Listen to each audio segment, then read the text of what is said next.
What we should all stop doing right this moment is stop saying we're going to save more money.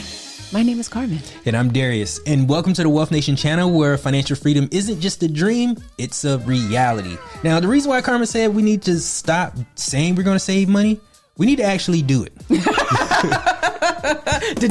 How about that? But keep watching, because we have some really amazing tips that we want to share with you. Right, because we went through some stats recently in preparation for our money school retreat, and we saw some alarming numbers, which is the fact that people aren't saving. Now, so let's put a graph on the screen, right? I like graphics. So thinking about from 2000 all the way to 2023, you will notice that the average savings rate, we can say, is probably around 5% for Americans. However, you'll notice in 2020, all of a sudden we jumped off the graph. We were like, WTF, we need to BRB so that we can CYA. Right. Now, another, what was interesting for me? Yeah, I like that. What was interesting to me is the fact that if we don't leave the house, we don't spend money. Because 2020 was, when we couldn't leave the house. Mm-hmm. So if we don't leave the house, that means we don't spend money. That's interesting. Because then you notice just 3 years later on that graph, all of a sudden never happened. We got amnesia, and we forgot that the entire world shut down and that the police was going to come get you if you left your house to go get some eggs. So 3 years, we forgot all of that happened, and then we dropped all the way back down to 4%. Now, did we forget, or we just revert back to our habits? I think both.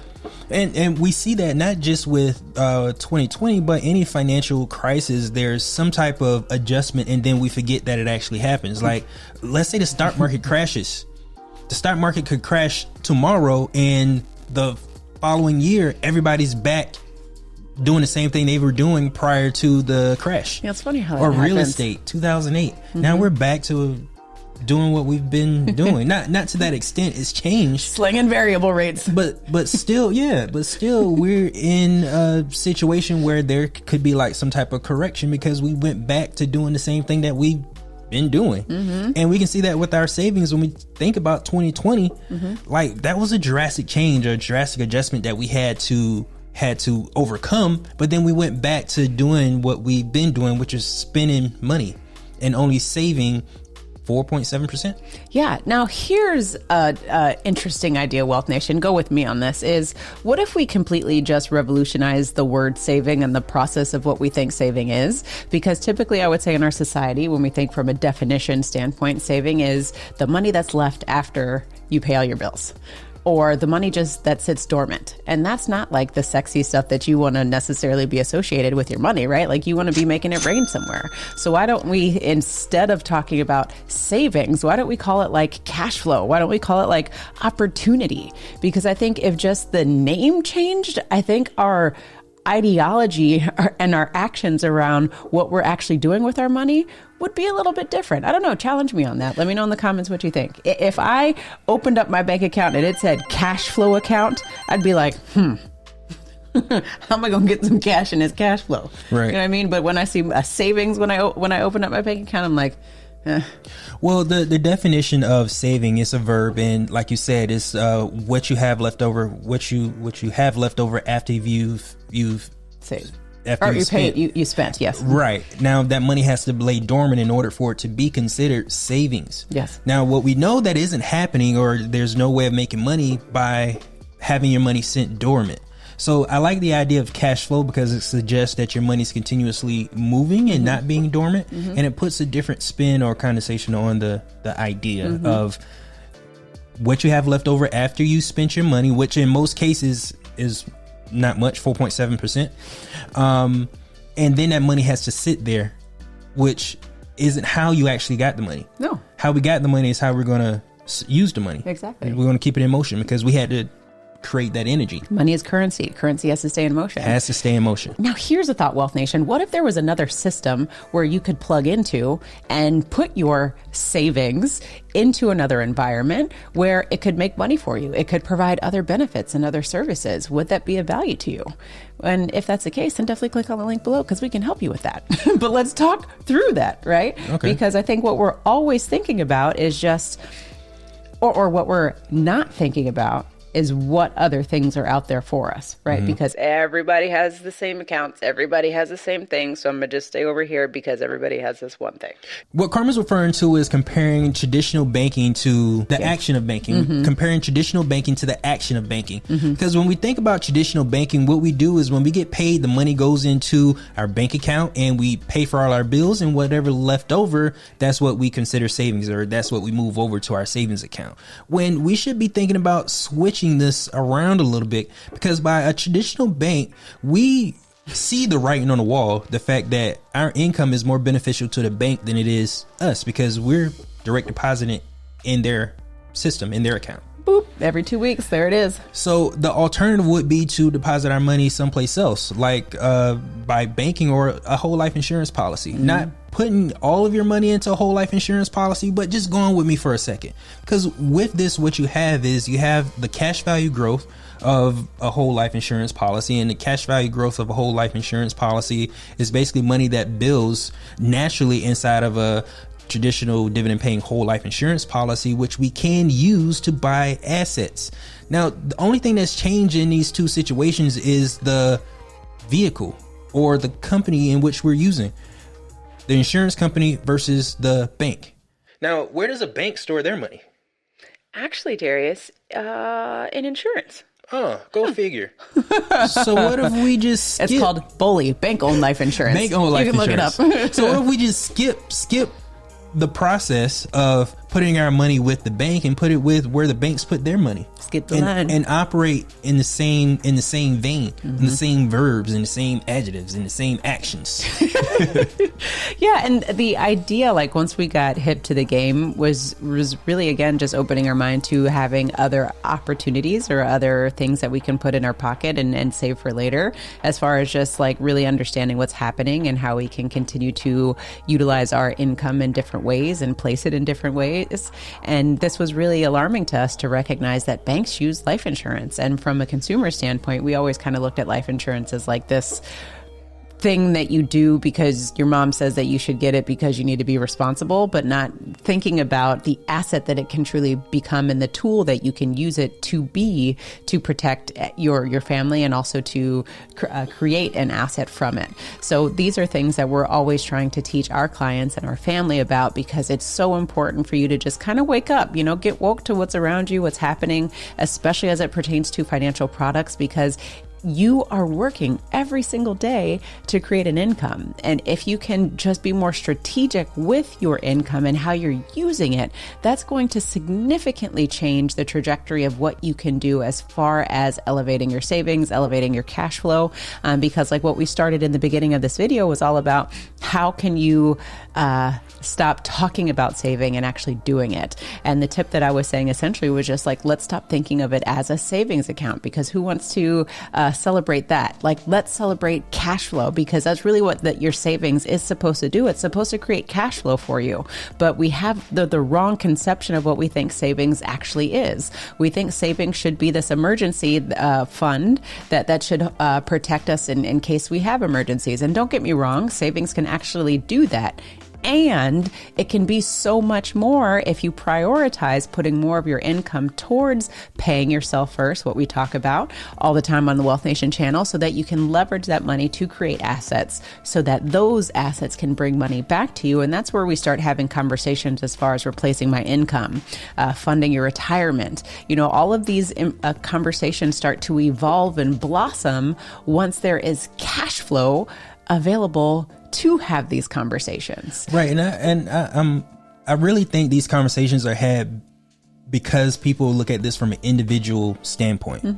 Individually, what are we doing? Because we think individually what we do is we buy our houses and we get in these debt. We're the only ones making income, when we should be thinking about it from a holistic standpoint of our families. Yeah. And the legacy that we want to leave, and what system we want them to plug into, or what we're going to teach the next generation to plug into. And I think about that, and I say this because I'm thinking of the John D. Rockefeller's waterfall method. This is a concept in which he thought about in order to pass on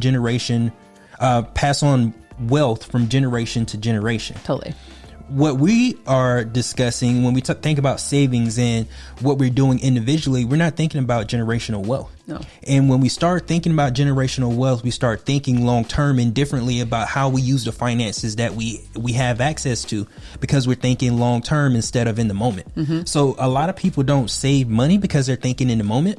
They think that the income that I have right now, I'm going to go and I'm going to have this experience right now, versus the fact that, okay, I'm going to make good financial decisions so that my family in the future will thank me for it. Mm-hmm. Yeah. And the thing that's going to happen, like, not only your family's going to thank you for it, but you are going to thank you for it. Like, think of how many times where, like, you actually were responsible and saved money, and then it was there when you needed it. And you're like, whew, your future self was so happy. Well, now let's think of that from even a more of an abundant standpoint and try to figure out, okay, let's leverage the savings, cash flow, whatever we want to call it, so that we can do even more with it and create that financial freedom that we want. Because we're not going to create financial freedom living today and in the moment. We're going to create financial freedom by planning and thinking ahead and being smart with our financial decisions. Now, Carmen, how can I do that on my income? How can I do that with my income? After I pay all my bills, I don't have any money left over. Mm-hmm. Well, here's the thing. It's not going to get any easier because inflation ain't going to go in the other way. You're not going to get more bang for your buck. Mm-hmm. So wait, hold on. But to answer your question for inflation. Okay, my bad. Go ahead. No, because you answered your question. To answer your question, but Carmen, how can I do that on my income? We get this a lot. How can you do that on your income? Right now, if you are saving after you spend, you are prioritizing everyone else but you. Okay? So it may be a hell of a mindset shift for you to get in gear, my brothers and sisters out there in Wealth Nation, is that if you're going to go get an income, you need to first pay yourself because you're the reason why you have that income. Yeah. Then next, the electricity bill, the water bill, the rent, whatever it is, can come after that. And if you still can't pay those things after that, then it's a conversation of income. We need to make more money. We need to generate more cash flow. We need to maybe reevaluate how much money we're actually spending because maybe we're over allocated with the income that we have right now. And I'm not talking about scarcity, folks. I'm talking about numbers on a sheet. I'm talking about if you have $100 and you're spending 105, we're over. Or you have to figure out a way to make more income. So it's simple as that. And once you can get that mindset shift where you're like, no, I am the priority, because if I don't work, none of this stuff happens. Until you start having that conversation where we're talking about we're trying to save versus actually save, then we can't help you until you get there. Right. And I'm glad you cut me off because you was going into a rabbit hole. I was getting ready. I went right past that. But what I'm saying is we need to start this now and not tomorrow. Because where we are now is going to be different from where we will be tomorrow. Inflation may be higher. Taxes may be higher. So get those habits now. So when we get to tomorrow, it's already in place. We can't just keep saying we're going to do better tomorrow. We're going to do better next week. No, we have to do better with what we have right now. Mm-hmm. And that is prioritizing the cash flow that we do have. Yeah. Prioritizing our savings and spending what is left over. Mm-hmm. So the average savings for an American is 4.7%. Okay, have 4.7% of your income go straight to your savings account so you can prioritize it. And then as time goes, as you get better with your cash flow management, you can increase that percentage. Yeah. Now, Wealth Nation, let's give a high level overview, right? So we have something tangible to leave you with. If we have $100,000 worth of income this year and you save 4.7%, that's saying that at the end of this year, after 365 days, you have $4,700 in your savings account. Now, just ask yourself, are you okay with that? Some may say yes, some may say no. We don't know. We don't live in your checkbook. So we don't know, what day looks like, what the day-to-days look like for you. So the idea is for you to continue to challenge yourself to save more and more money. Let's move from 4% to 6% to 10. Let's get all the way up to 30, right? Because the idea is you don't need to spend all of your income. Again, that's a misconception. There is never a situation where it makes sense for you to spend 100% of your income. Let's see if we can start reducing our spending to spending maybe like half of our income, and then we can use the other half to start generating money. Because remember, your future self, your future family is going to need income, and they're not going to have access to income if every time you get paid, you're spending all of your money down to zero. Right. The income that we're actually supposed to be spending is the income that we get from our passive passive income. Robert Kiyosaki. Yeah, so the income that we have, we use to purchase assets. And then those assets is what we use to live our lifestyle. Amen. Now, Wealth Nation, if you want to start thinking about other ideas for passive income and ways that you can continue to move your money to make money, then check out our next video. Remember to own your own lifestyle. Or someone else will.